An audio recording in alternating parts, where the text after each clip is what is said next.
Hi guys, good morning. Hindi. Afternoon na pala. Ayan, alas 3 na ng hapon. At gusto ko lang i-vlog to kasi gusto ko lang i-share sa inyo. At gusto ko kayong pagtakamin. Ito di ba ang laki? Ayan, yung katabi ko nagbigay nito sa akin. Ayan, sobrang laki. Hindi ko alam kung anong klaseng mangga to. Ito ba yung sinasabing manggang kalabaw? I'm not sure. Pero sabi niya, medyo hinog na daw to. Ayan. Pero kung gusto ko pa daw na pahinugin, baka bukas daw hinog na to. Baka tayo ay hampas lupa. Tris. Tayo ay patay gutom. Oops. Kakainin na natin to. Ayan di ba? Ang laki. Ang laki. So, sarap sana nito kung may bagoong. Kaya lang wala naman tayong bagoong. So, kainin na natin. Ninugasan ko na to guys. Ayan, basa-basa pa, diba? So, ayan. Nandito. Diba? So, balatan na natin.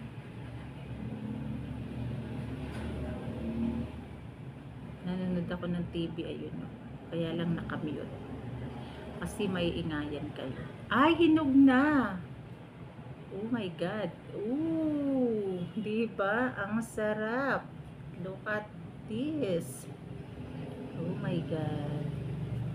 Ang bait naman ng kapitbahay ko. Ayan. Sarap. O, diba? So, hindi ko alam kung sasakit yung tiyan ko nito kasi hindi pa ako kumakain ng rice ngayong araw na to. Pero, kumain naman ako ng bread. Coffee at saka bread. So, siguro okay na yun. Oh my God! Oh, ang sarap. So, habang wala pa tayong client, so, kumain muna tayo ng mangga.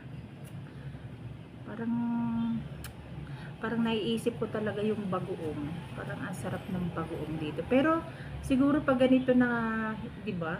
Pag ganito na ka-yellow, parang hindi na rin masarap sa bagoong.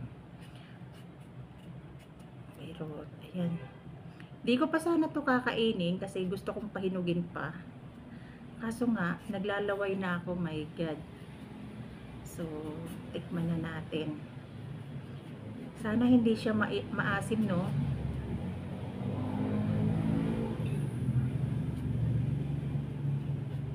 Oh. Ayan.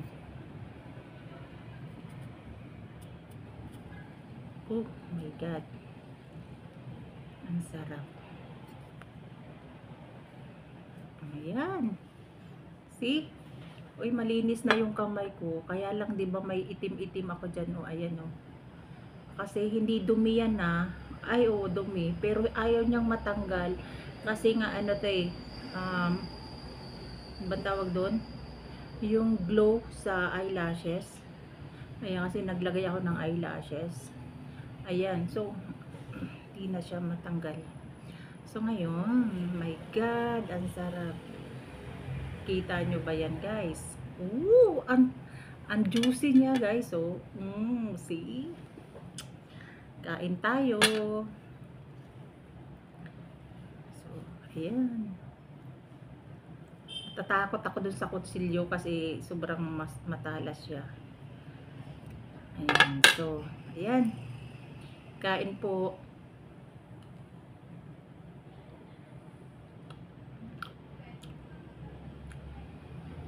Oh my goodness.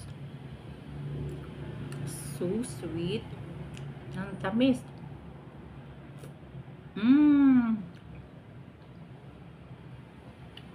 Oh my God. Sobrang sarap niya. Sobrang tamis.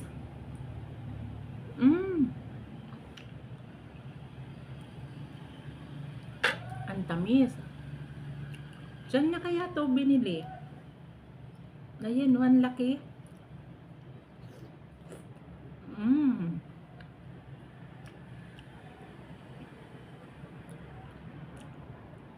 Sarap. Mm.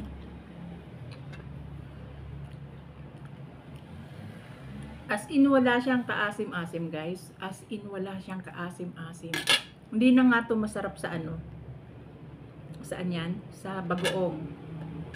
Kasi sobrang tamis niya. Ooh. Look at that. Oh my God. Ma-juicy siya sobra. Oh, ayan. Sorry naman, guys. Ang dami kong ayun oh, ang laki. Kasi hindi ako nakapapatulog. Ano yung tawag doon? Hindi ako nakakatulog ng maaga sa gabi. Pinakamatulog ko na, I mean, you know, ang pinaka maaga ko ng tulog, alas 3. Alas 3 ng madaling araw, alas 4, ganun. Tapos gigising ako ng alas 8 para syempre maliligo, magliligpit-ligpit, magbubukas na ng salon. So ayan, ang laki na ng ibag ko. Siguro more than a week na akong puyat lagi. Hindi ako masyadong nakakatulog. Mmm. Mm. Mm. Mm. Ang tamis. Mm.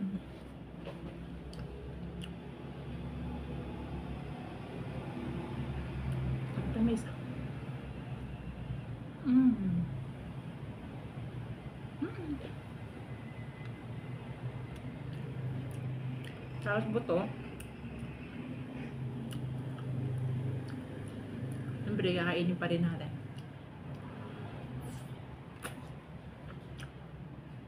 Oh my God. Grabe, masarap. Hmm? Grabe. Ma-juicy siya.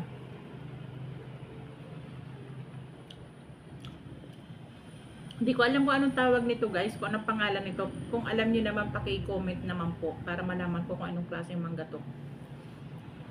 Kasi alam ko ordinary mangga yung ano lang. Yung hindi ganito kalalaki. Pero, Diyos ko, my God. Ay, sorry. Diyos ko, ang laki as in. Hmm? Oh, ang laki-laki oh.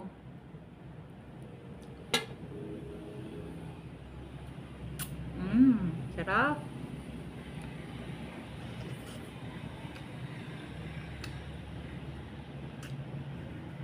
Mm.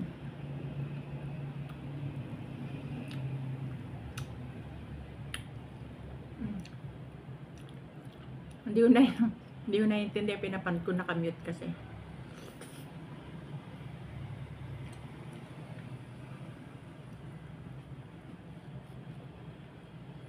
Mm.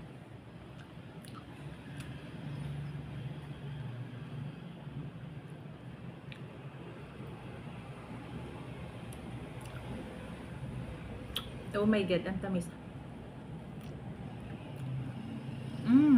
Grabe.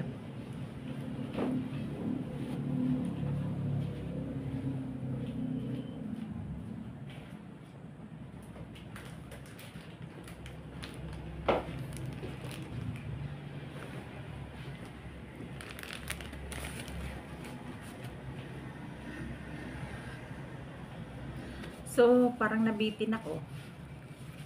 Ubusin na natin to. Babalitan ko pa yung isa. Ito medyo ano pa siya, matigas pa. So, ito siguro yung masarap. Masarap sausaw sa bagoong. Pero dahil wala tayong sa bagoong, carry na yan. Balitan na natin. Hilaw pa. Matigas eh. Ay, hilaw pa. Ito yung masarap isawsaw sa bagoong. Oh my God. Parang ito yung maasim. Kasi as in, hilaw pa talaga siya. Pero, kainin na natin. Sayang naman.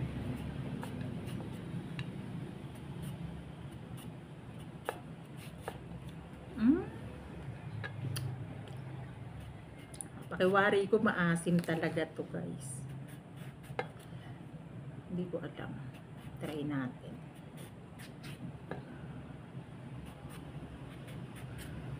Salamat po pala sa aking kapitbahay na nagbigay nito. Napakabait niya. Kaya pala siya matigas pa kasi nga hilaw na hilaw.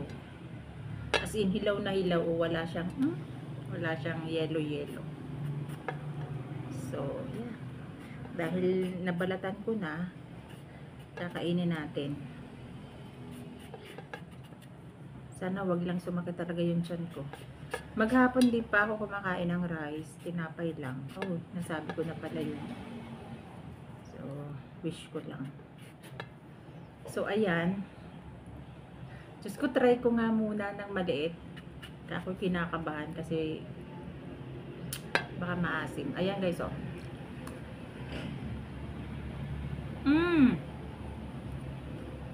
Hindi siya maasim. Hindi rin siya maasim kahit ganito. Tandaan lang at baka maano tayo ng kutsilyo, masugat. Hindi siya maasim as in. Kahit hilaw na hilaw siya, o may yellow na, o. Ayun, o. Pero, hindi siya maasim.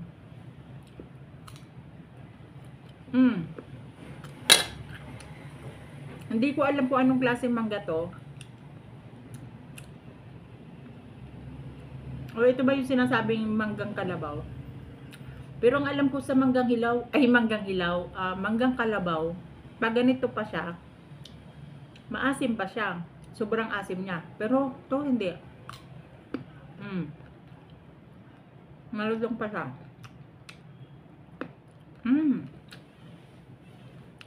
Sarap.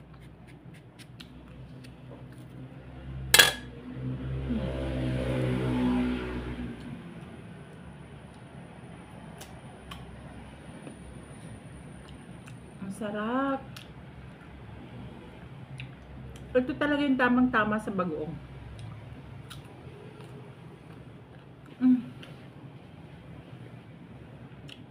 Ang laki ng eyebag ko. Oh. Diyos ko, ano ba yan?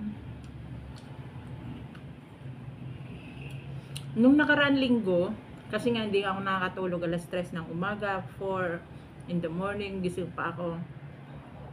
So, pinakatulog ko lang 4, 5, 6, 7, 8. 4 hours. Then, gigising na naman nga kasi magtatrabaho. Tapos, last week, bumili ako ng, ano ba yun? Sleep acid ba ang pronunciation na, no? Sleep acid or sleep acid, I don't know. Basta something like that. So, bumili ako nun. My God, wala. As in, grabe. Hindi ko rin naramdaman yung naantok ako. Sabi nila, ano daw, 30 minutes. Halimbawa, matutulog na ako. In 30 minutes, kailangan, inumin ko na yung sleep acid. Sleep acid or sleep acid. Basta yun na yun, no? So, ininom ko na ngayon. My God. Tapos, hindi na ako nag-gadget, hindi na ako nag-cellphone, hindi na ako nanood or ano. So, basta gumikit na lang ako. Inihintay kong makatulog ako. Grabe. As in, hindi ako nakatulog. Pagkatapos, wala. Ganun na naman. Siguro alas 2 o alas 3 na naman ako nakatulog nung time na yun.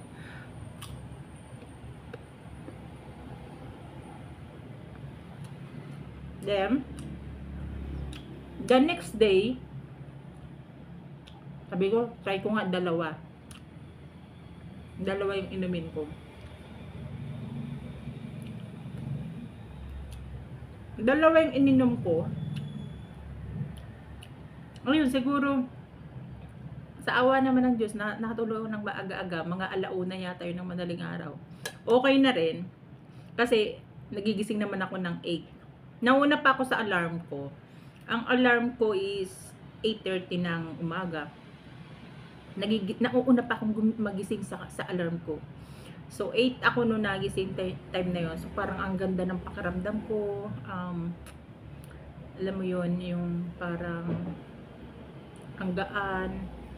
Basta, iba yung pakiramdam ko na medyo mahaba yung aking tulog. Pagkatapos, ayun, ang sarap, parang ang sarap ng pakiramdam.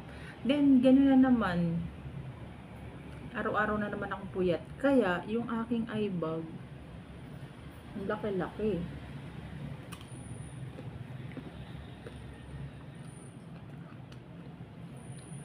May ano kasi ako guys, insomnia ba yun? Insomnia. Na kahit na anong pagod ko, ay pagod ako sa work, di ba yung iba pag pagod sa work, nakakatulog ng maaga. Ako as in hindi. Kahit ako'y pagod, kahit ako hindi pa rin ako nakatulog ng maaga. Maaga sa gabi. Tapos sa araw naman, like pag wala pang customer, gusto ko mang matulog, pero ayoko. Bakit?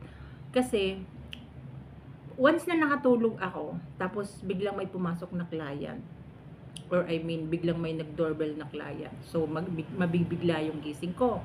Ang mangyayari, sumasakit yung ulo ko, ganun, hanggang sa mararamdaman ko na parang medyo sumasakit-sakit na yung ulo ko.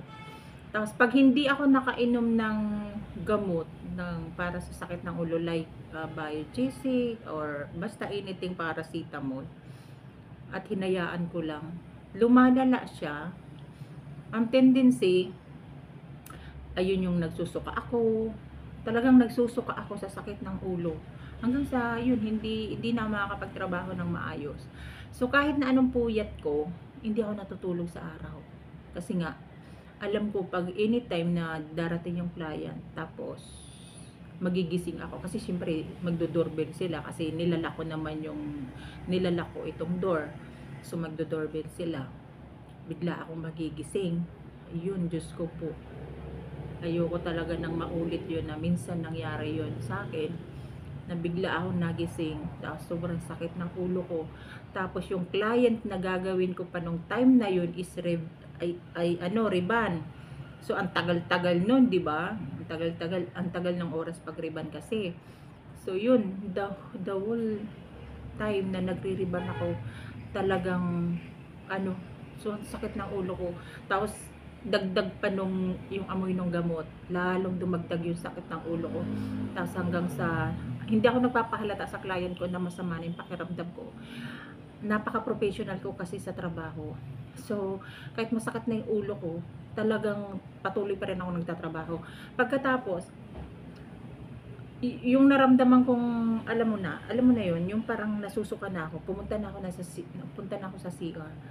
Tapos, dahil sa ayaw kong paghintayin yung client ko ng matagal, dinukot ko yung lalamunan ko para mas sumuka na agad ako. Sinuka ko talaga, as in, nagsuka talaga ako doon ng malala. Hanggang sa pakiwari ko, naubos na yung laman ng tiyan ko.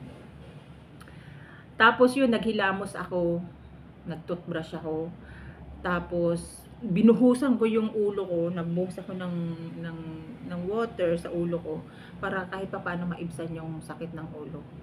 Tapos di ngayon, ang nangyari ay di paglabas ko, di basa yung buho. Saka ko sinabi dun sa client. Pero tapos na ako nung nagpa-plancha, tapos na ako magplancha, binababad ko na lang siya sa number 2 na pang-riban bago ko ginawa yun. Ay, sorry. Tapos sinabi ko sa client ko, sabi ko ganun, sobrang sakit ng ulo ko kasi nung dumating ka na bigla yung gising ko. Kaya ayun, sumakit yung ulo ko, tas ayun. Pero ngayon okay na ako. Alam mo yun, pag ako naman ay sumuka na, biglang umaaliwalas yung pakiramdam ko na akala mo ba nagdahilan lang yung sakit ng ulo ko, na basta pag sumuka na ako maya-maya okay na uli, normal na uli. Ganun ang nangyayari sa akin. Mayroon pa ako naalala na tawag dyan, buong maghapon, umaga pa lang sumakit na yung ulo ko. Umaga pa lang hanggang hapon nagsusuka ako dahil sobrang sakit ng ulo ko. Ayoko nakakita ng liwanag. Ayoko ng kunting maingay. As in, kahit kunting ingay lang, talagang parang yung ulo ko, parang alam mo yun, parang nabibiyak. So ayoko nang nakarinig noon. Sa liwanag, talagang grabe. Ayoko talagang pakiwari ko, lalong yung ulo parang mabibiyak siya. So, yun, ganun yung sakit ng ulo ko. So far naman, hindi na nauulit. Kasi nga, ayoko hindi na ako natutulog sa araw kahit na anong puyat ko. Kasi ayoko nung nabibigla ako ng ano. Ayoko nung nabibigla ako ng gising. Ano ba yung pinagkukwento ko? Di ba kumakain lang tayo ng mangga? O, balik tayo sa mangga. Ang sarap.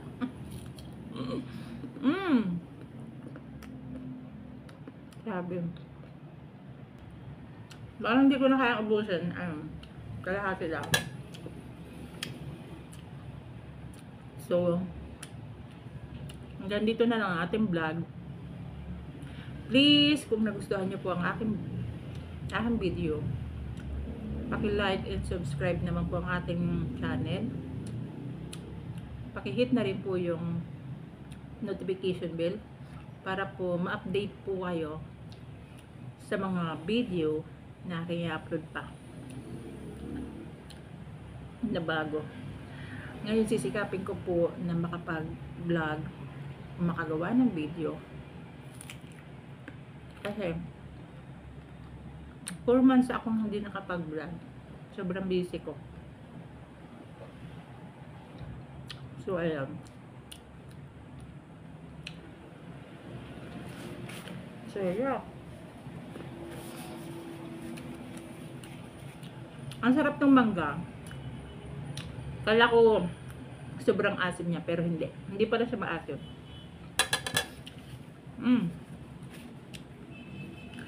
Thank you for watching. Bye!